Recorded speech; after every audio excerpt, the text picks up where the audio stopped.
প্রথম ধাপের ১২ জেলায় ৮০ উপজেলায় নির্বাচনী প্রচার শেষ, ভোট কাল। কেন্দ্রে কেন্দ্রে যাচ্ছে ভোটার সরঞ্জাম।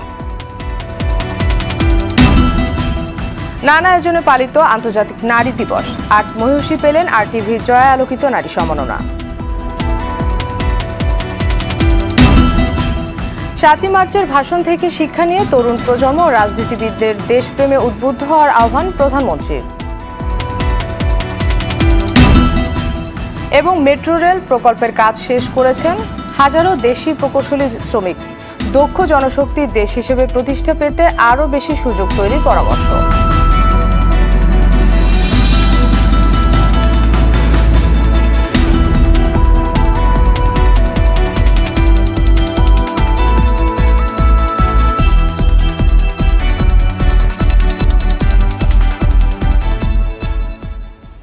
আসসালামু আলাইকুম, স্বাগত জানাচ্ছি RTV সকালের সংবাদে। শুনছিলেন মার্কেন্টাইল ব্যাংক সংবাদ শিরোনাম। আপনাদের সঙ্গে আছি আমি মনা সাদাত।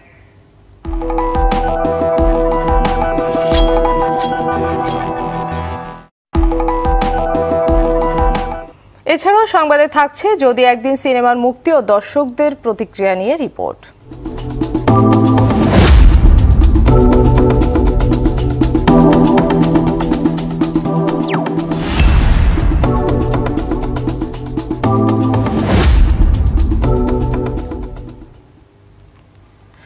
পঞ্চম উপজেলা পরিষদের প্রথম ধাপের ভোটকাল শেষ মুহূর্তে ৩টি উপজেলায় নির্বাচনী স্থগিত করায় ভোট নেওয়া হবে ৪০টি উপজেলায়। সকাল 10টা থেকে এসব উপজেলার কেন্দ্রে কেন্দ্রে পাঠানো হবে নির্বাচনী সরঞ্জাম। জেলা রিটার্নিং কর্মকর্তারা কার্যালয় থেকে সরঞ্জামাদি কেন্দ্রে পাঠানো হচ্ছে। এদিকে মধ্যরাত এসব উপজেলায় প্রচার শেষ হয়। ভোট পেতে গতকাল শেষ মুহূর্তের প্রচারে উন্নয়নের নানা প্রতিশ্রুতি দেন প্রার্থীরা। এদিকে নির্বাচন সুষ্ঠু ও শান্তিপূর্ণ করতে পর্যাপ্ত নিরাপত্তা সহ সব ধরনের ব্যবস্থা নিয়েছে নির্বাচন কমিশন। নির্বাচন উপলক্ষে ভোটের এলাকায় কাল সাধারণ ছুটি ঘোষণা করা হয়েছে।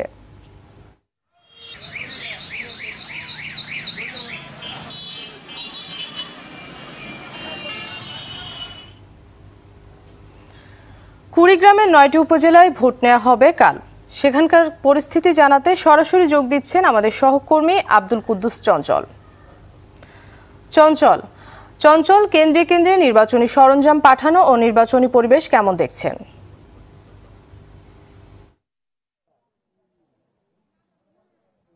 মনে আপনাকে জানিয়ে রাখছি যে কুড়িগ্রামের 9টি উপজেলার ভোট গ্রহণ কাল হওয়ার কথা।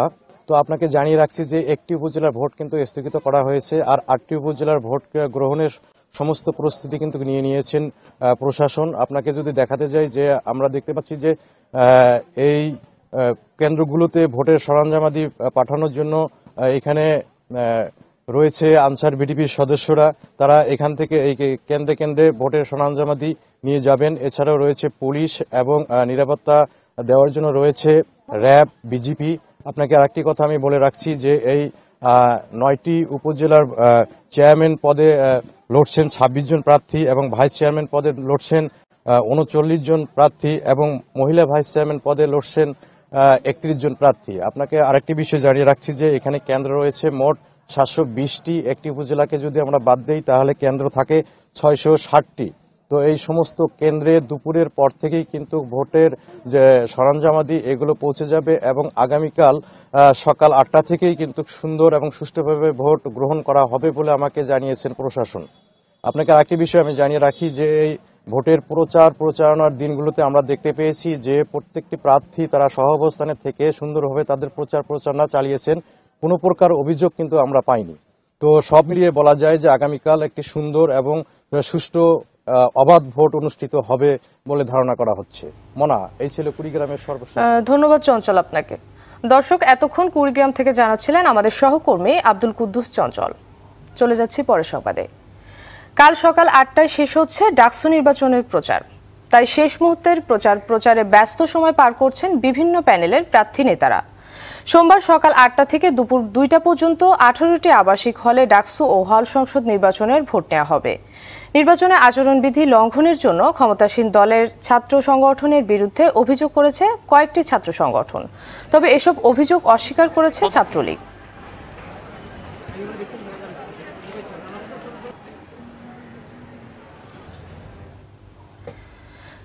বিভিন্ন ক্ষেত্রে অবদানের স্বীকৃতি হিসেবে সপ্তমবারের মতো ৮ আলোকিত নারীকে দেয়া হলো জয়া আলোকিত নারী সম্মাননা 2019। শুক্রবার সন্ধ্যায় রাজধানী সোনারগাঁও হোটেলে জমকালো আয়োজনের মধ্য দিয়ে এই সম্মাননা তুলে দেওয়া হয়। অনুষ্ঠানে প্রধান অতিথি গৃহায়ণ ও গণপূর্ত মন্ত্রী সমাজকে এগিয়ে নিতে নারীকে পূর্ণ মর্যাদা প্রদানের আহ্বান জানান। অন্যদিকে নারী শক্তিকে কাজে লাগানোর কথা জানান আরটিভি চেয়ারম্যান আলহাজ মোর্শেদ আলম এমপি। মারুফ রেজাকে সঙ্গে নিয়ে মুক্তা মাহমুদের রিপোর্ট।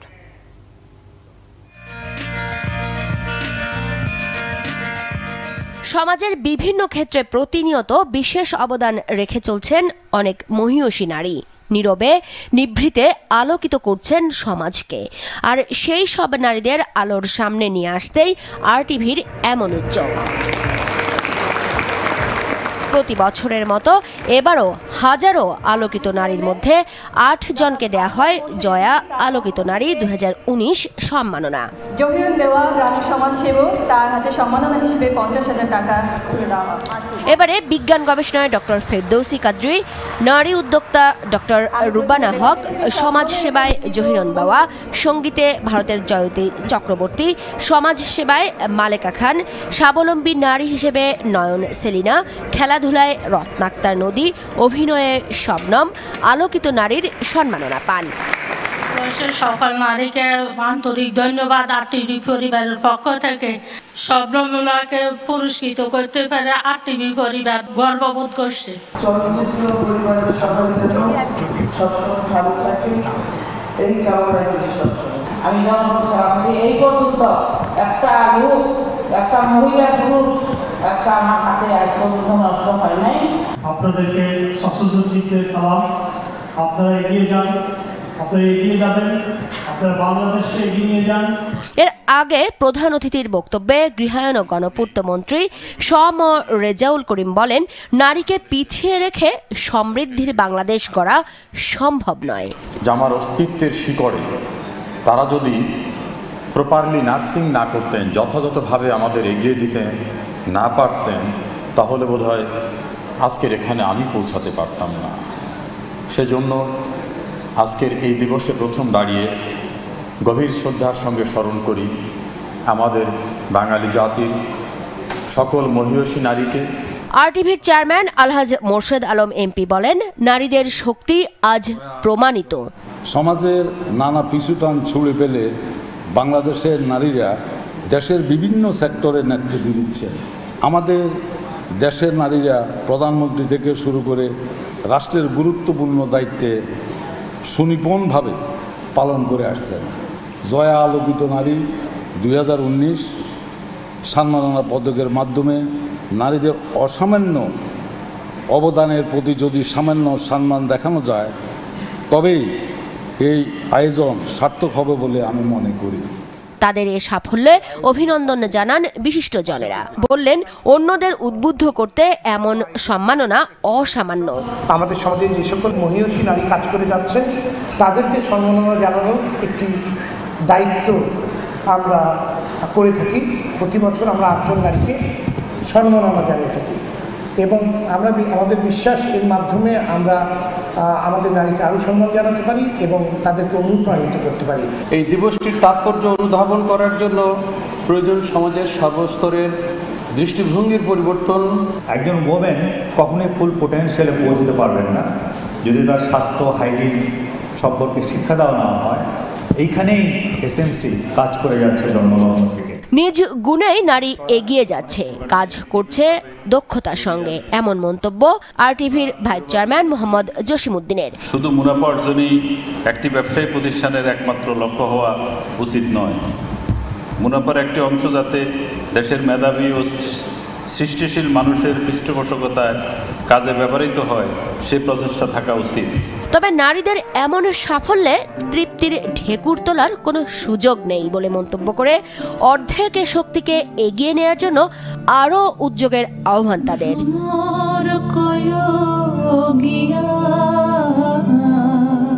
মুক্তা মাহমুদ, আরটিভি, ঢাকা। আমাদের সংগ্রাম চলবেই চলবে, জনতার সংগ্রাম চলবে, জনতার সংগ্রাম চলবে। অগ্নিঝরা মার্চের খবর। 9 মার্চ 1971।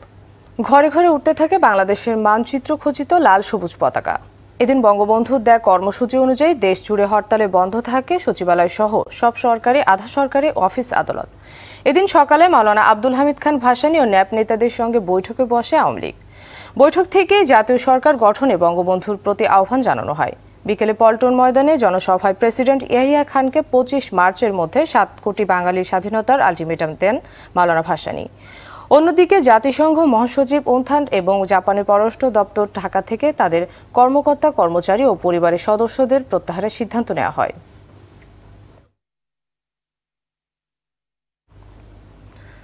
বঙ্গবন্ধুর 7 মার্চের ঐতিহাসিক ভাষণ থেকে শিক্ষা নিয়ে তরুণ প্রজন্ম ও রাজনীতিবিদদের দেশপ্রেমে উদ্বুদ্ধ হওয়ার আহ্বান জানিয়েছেন প্রধানমন্ত্রী শেখ হাসিনা। 75-এর পর বঙ্গবন্ধুর স্বাধীনতা ঘোষণার বিপরীতে একজন খলনায়ককে দাঁড় করানোর চেষ্টা হয়েছিল বলেও মন্তব্য করেন প্রধানমন্ত্রী। রাজধানীর কৃষিবিদ ইনস্টিটিউশনে 7 মার্চের আলোচনায় এসব কথা বলেন তিনি। রুহুল আমিন তুহিনের রিপোর্ট।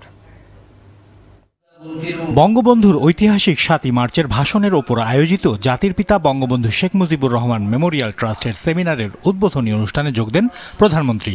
এতে ভাষণের তাৎপর্য তুলে ধরেন বিশিষ্টজনেরা। বক্তব্যের শুরুতে 7 মার্চের স্মৃতিচারণ করেন প্রধানমন্ত্রী। বলেন, বঙ্গবন্ধুর দূরদর্শী নেতৃত্বের কারণেই বাঙালি বিশ্বের স্বাধীন জাতি হিসেবে পরিচিতি পায়। একটা গেরিলা যুদ্ধ করতে গেলে আমাদের অস্ত্র কোথা থেকে আসবে, গেরিলাদের ট্রেনিং কোথায় হবে, কিভাবে বিশ্বের সমর্থন আদায় করা যেতে পারে, তিনি কিন্তু সেই বিষয়গুলি পরিকল্পনাটা এই লন্ডনে বসেই করে এসেছিলেন। তার ভিতরে অদ্ভুত একটা দূরদর্শিতা শক্তি ছিল। তিনি বলেছিলেন যে নির্বাচন হবে, ওরা ক্ষমতা দেবে না, আমাদের যুদ্ধ করতে হবে এবং দেশ স্বাধীন করতে হবে। 75-এ জাতির পিতাকে হত্যার পর স্বাধীনতার ইতিহাস মুছে ফেলার চেষ্টা হয়েছে অভিযোগ করে শেখ হাসিনা বলেন, ইতিহাসের অন্ধকার থেকে এখন আলোর পথে হাঁটছে দেশ। কেউ কেউ নানাভাবে ব্যাখ্যা দিয়ে দিচ্ছেন। তো আসলে ব্যাখ্যাগুলি শুনলে হাসি পায় যে এরা আসলে মানে কত অর্বাচীনের মতো কথা বলে। তিনি নাকি আগের দিন নিউক্লিয়াসের সাথে আলোচনা করলেন। তো ভাষণের এই যে এবারের সংগ্রাম মুক্তির সংগ্রাম, এবারের সংগ্রাম স্বাধীনতার সংগ্রাম, তো এখানে মুক্তির সংগ্রামটা আগে বলবেন না স্বাধীনতার সংগ্রাম আগে বলবেন, সেটাও নাকি নিউক্লিয়াস আলোচনা করেছে। এগুলি সম্পূর্ণ ডাহা মিথ্যা কথা। লাখো মানুষের আত্মত্যাগের মধ্যে দিয়ে অর্জিত স্বাধীনতার সম্মান ধরে রাখতে জাতির পিতার দেখানো পথে তরুণদের জীবন গড়ার আহ্বান জানান প্রধানমন্ত্রী শেখ হাসিনা। সবসময় মানে প্রকাশ করেন। রুহুল আমিন তুহিন, RTV, ঢাকা। প্রধানমন্ত্রী শেখ হাসিনা আন্তর্জাতিক নারী দিবস উপলক্ষে এবছর lifetime contribution for women empowerment award এ ভূষিত হয়েছেন। নারী দিবস উপলক্ষে বৃহস্পতিবার বার্লিনে কিউব ITB প্রাঙ্গণে আয়োজিত অনুষ্ঠানে প্রধানমন্ত্রী শেখ হাসিনাকে এই পুরস্কার দেওয়ার ঘোষণা দেয় institute of south Asian women. জার্মানিতে বাংলাদেশের রাষ্ট্রদূত ইমতিয়াজ আহমেদ প্রধানমন্ত্রীর পক্ষে এই পদক গ্রহণ করেন। অনুষ্ঠানে উপস্থিত ছিলেন বেসামরিক বিমান চলাচল ও পর্যটন প্রতিমন্ত্রী মাহবুবুল আলী। নারীর ক্ষমতায়নে অসামান্য অবদান এবং দক্ষিণ এশীয় অঞ্চলের দক্ষ নেতৃত্বের জন্য এই পদক অর্জন করেন প্রধানমন্ত্রী। দেশের প্রথম মেট্রো রেল প্রকল্পের বিভিন্ন পদে কাজ করছেন কয়েক হাজার দেশি প্রকৌশলী শ্রমিক। আন্তর্জাতিক মানের এমন প্রকল্পে কাজের সুযোগ পেয়ে খুশি তারা। বিদেশে কাজের অভিজ্ঞতা আছে এমন ব্যক্তিরাও প্রকল্পে কাজ করছেন। বাংলাদেশকে বিশ্বের দক্ষ জনশক্তির দেশ হিসেবে প্রতিষ্ঠা করতে সব মেগা প্রকল্পে আরও বেশি কাজের সুযোগ তৈরির পরামর্শ দিয়েছেন বিশেষজ্ঞ। মেট্রো রেল নিয়ে জুলহাজ কবিরের ধারাবাহিক রিপোর্টের শেষ পর্ব। ছবি তুলেছেন নাজমুল হোসেন সাইমন।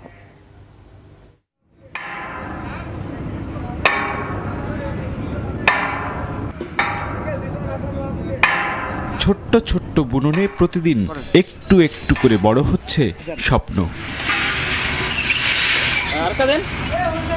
ঢাকাবাসীর স্বপ্ন পূরণে দেশি প্রকৌশলী শ্রমিকদের এমন অক্লান্ত পরিশ্রম, তাদের মেধা আর শ্রমে ঘামে দৃশ্যমান হচ্ছে মেট্রো রেল প্রকল্প। আমি মহাখালী ফ্লাইওভার কাজ করতাম, ওখান থেকে অভিজ্ঞতার কারণে আমি এখানে কাজ পাইছি। সুযোগ সুবিধা এখানে ভালো মনে করছি, তার জন্য এখানে জব করছি, ইন্টারভিউ দিলাম, দেওয়ার পরে এখানে সিলেক্ট হওয়ার পরে আমি আর বাইরে যাইনি। আমি সিঙ্গাপুরে ছিলাম, তো ওখান থেকে আসার পরে দেখি সেম কাজ। যানজট নিরসনে আসছে মেট্রো রেল। এই স্বপ্ন কেবল রাজধানীবাসীর নয়, পুরো দেশবাসীর। তাই এতে কাজের সুযোগ পেয়ে খুশি সবাই। খুবই খুশি দেশের মাটিতে এত বড় একটা প্রজেক্টে কাজ করতে পেরে। এখানকার অভিজ্ঞতা অবশ্য অন্য কোনো কোম্পানি, আইটিডি বা যে কোনো কোম্পানিতে গেলে আমি কাজ করবো। এর আগে সিঙ্গাপুরে ছিলাম আর কি, ওখানে একটা ইন্টারন্যাশনাল প্রজেক্টে কাজ করছি। বাইরের যে কোনো রাষ্ট্রে এর সার্টিফিকেট বা এখানকার আপনার এক্সপিরিয়েন্স গ্রহণযোগ্য আর কি। আমি মালদ্বীপ ছিলাম, তো ওখানকার থেকে এখানে অনেক ভালো এবং সব দিকের সুবিধা। প্রকল্পের নির্মাণ কাজ শুরুর পর থেকে প্রতিদিন নানা পদে কাজ করছেন কয়েক হাজার শ্রমিক। বিদেশিদের সঙ্গে কাজ করতে করতে বেশ অভিজ্ঞ এখন তারা। যারা বিদেশে কাজ করতো সেই সকল বাংলাদেশি শ্রমিকেরা এখন ফিরতে শুরু করেছে, অনেকেই বাংলাদেশে। এবং তারা বলছেন যে বাংলাদেশে বসেই তারা বিদেশের সুযোগ সুবিধা পাচ্ছেন। আর তারা এও দাবি করছেন বাংলাদেশি এ সকল প্রকল্পে যদি দেশি শ্রমিকদেরকে আরও বেশি সংযুক্ত করা যায়, তাহলে বাংলাদেশ একটি দক্ষ জনশক্তির দেশ হিসাবে পরিচিত হবে এবং বাংলাদেশি শ্রমিক দিয়ে বাংলাদেশের এ ধরনের বড় বড় প্রকল্পগুলোর কাজ শেষ করা সম্ভব হবে। কাজ করছেন দেশীয় প্রকৌশলীরাও। তারা বললেন আগামীতে এমন যে কোনো প্রকল্প তারাই বাস্তবায়ন করতে পারবেন। নেক্সট প্রজেক্ট যে এমআরটি যে লাইনগুলো হবে তাতে এই লোকগুলাই সেখানে কাজ করার সুযোগ হবে। মেইন কাজগুলো কিন্তু করছে আমাদের বাংলাদেশি ওয়ার্কাররা। এরা একদিন এমন এক্সপার্ট হয়ে যাবে যে আমাদের পরবর্তীতে আর বিদেশি ওয়ার্কার বা বিদেশি টেকনোলজি টেকনিশিয়ানের প্রয়োজন হবে না। দেশি দক্ষ জনশক্তি তৈরিতে সরকার আন্তরিক এবং সব প্রকল্পে সুযোগ করে দেয়া হচ্ছে বলে জানালেন মেট্রো রেল প্রকল্পের এমডি। চুক্তির প্রতিটা জায়গাতেই লেখা আছে যে আমাদের কাছে টেকনোলজি ট্রান্সফার করতে হবে। আমরা হয়তো এমআরটি লাইন 1-6 করলাম, তারপর এমআরটি লাইন 2 করব। গ্র্যাজুয়ালি যেন আমরা নিজেরাই এই কনস্ট্রাকশনটা করতে পারি, সেইভাবে আমরা আমাদের লোকবলকে আমরা তৈরি করেছি। আগামীতে বাংলাদেশি শ্রমিক প্রকৌশলীদের হাতে গড়ে উঠবে সব মেগা প্রকল্প, এমন প্রত্যাশা দেশবাসীর। জুলহাস কবির, RTV, মেট্রো রেল প্রকল্প এলাকা, দিয়াবাড়ি, ঢাকা। সংবাদ শেষ করব যদি একদিন সিনেমার খবর দিয়ে। মুক্তির প্রথম দিনেই সুপারহিট বেঙ্গল মাল্টিমিডিয়া প্রযোজিত সিনেমা যদি একদিন। সিনেমা দেখতে দেশের প্রায় প্রতিটি হলে দর্শনার্থীদের ভিড় ছিল উপচে পড়া। মুস্তফা কামাল রাজ পরিচালিত জনপ্রিয় সঙ্গীত শিল্পী তাহসান, তাসকিন ও পশ্চিমবঙ্গের অভিনেত্রী শ্রাবন্তী অভিনীত সিনেমা যদি একদিন মুক্তি পেয়েছে 30টি হলে। আজ হচ্ছে প্রিমিয়ার শো। খান আলামিনের রিপোর্টে বিস্তারিত। প্রতিটা মানুষেরই স্বপ্ন থাকে যদি একদিন একটি সিনেমা চিত্তে নাড়া দিতে পারে এমন একটি গল্প, যেই গল্প পরিবারকে নিয়ে, বন্ধু বান্ধবদের নিয়ে একসাথে দেখার আমন্ত্রণ জানায়। মনের মানুষকে একটু হাসি দেবার। আমার জন্য সেই মানুষটা শুধুই একজন। ভিন্ন ধারার চলচ্চিত্র নির্মাতা মুস্তফা কামাল রাজ যদি একদিনকেও ভিন্নভাবে ফুটিয়ে তোলার চেষ্টা করেছেন। সেই চেষ্টায় বাহবাহ মিলেছে শতভাগ। রাজধানীর প্রধান সিনেপ্লেক্স ও সিনেমা হল সহ দেশের 30টি পর্দায় প্রদর্শিত হয়েছে ত্রিভুজ প্রেমের এই গল্প। সব জায়গায় ছিল দর্শকদের উপচে পড়া ভিড়। রাজধানীর বসুন্ধরা শপিং মলের স্টার সিনেপ্লেক্সে সিনেমা দেখতে এসে টিকিট না পেয়ে ফিরে যাওয়ার ঘটনাও ঘটেছে। অথচ গত কয়েক মাস ধরে সিনেমা হলগুলো নাকি দর্শক খরায় ভুগছে। টিকিট শেষ, আমরা টিকিট পাচ্ছি না। আয়সা এখন ঘুরে যেতে হচ্ছে। তারপরও চেষ্টা করছি, দেখি লাখ হয় কিনা। টিকিট শেষ, আমরা দেখতে পাচ্ছি না। রাজধানীর মধুমিতা সিনেমা হল দীর্ঘদিন পর সরগরম হয়েছে। আয়নাবাজির পর 70 থেকে 80% টিকিট বিক্রি হয়েছে দিনের প্রতিটি প্রদর্শনীতে। দর্শকরা তো বলতেছে খুবই সুপার ছবি, খুব ভালো ছবি, তো সেজন্য আমি আশা করতে পারি ছবিটা ভালো যাবে। পরিবেশক নিজেও বললেন সারা দেশেই দর্শক চাহিদার তুঙ্গে উঠেছে যদি একদিন। যদি একদিন সিনেমাটি যতগুলো হলে মুক্তি পেয়েছে ওভারঅল সব জায়গায় খুব ভালো ছিল। সিনেমার নায়ক ভূমিকায় অভিনয় করেছেন জনপ্রিয় সঙ্গীত শিল্পী তাহসান। বাবা মেয়ের সম্পর্কের রসায়ন দেখে আপ্লুত তিনি নিজেই। ভালো লাগাটা এত বেশি এই মুহূর্তে যে আসলে শব্দ দিয়ে প্রকাশ করতে পারবো না। যারা হলে ছিলেন তাদের রেসপন্স দেখে আমি আসলে মুগ্ধ। হলে গিয়ে অবশ্যই যদি একদিন দেখুন, আপনারা নিরাশ হবেন না, কারণ এটা পারিবারিক ছবি, ফ্যামিলির সবাই কার দেখার মতো ছবি, বাচ্চা থেকে বুড়ো সবাই গিয়ে প্লিজ দেখুন যদি একদিন।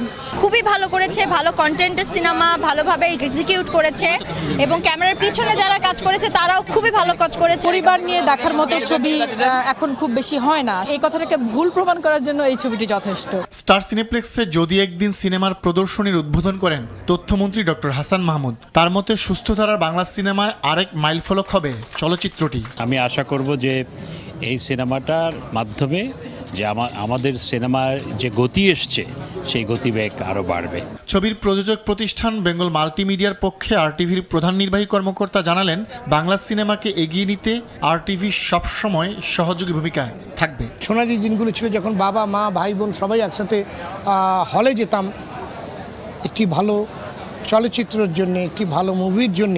সেই জায়গাটা আমরা মনে হয় আবার ফিরিয়ে এনেছি। যদি একদিন দর্শকদের মন ভরিয়ে তুলুক প্রতিদিন, তবেই সার্থক হবে সবার প্রচেষ্টা। এগিয়ে যাবে বাংলা চলচ্চিত্র, এগিয়ে যাবে বাংলাদেশ। খান আলামিন, আরটিভি, ঢাকা। সকালে সংবাদ শেষ করার আগে মার্কেন্টাইল ব্যাংক শিরোনামগুলো জানিয়ে দিচ্ছি আরও একবার।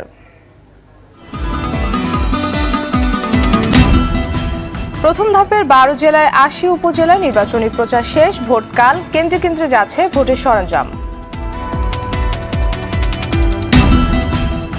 নানা আয়োজনে পালিত আন্তর্জাতিক নারী দিবস। 8 মহিষী পেলেন আরটিভি জয় আলোকিত নারী সম্মাননা। 7 মার্চের ভাষণ থেকে শিক্ষা নিয়ে তরুণ প্রজন্ম ও রাজনীতিবিদের দেশপ্রেমে উদ্বুদ্ধ হওয়ার আহ্বান প্রধানমন্ত্রী। এবং মেট্রো রেল প্রকল্পের কাজ করছেন হাজারো দেশি প্রকৌশলী শ্রমিক। দক্ষ জনশক্তি দেশ হিসেবে প্রতিষ্ঠা পেতে আরও বেশি সুযোগ তৈরির পরামর্শ।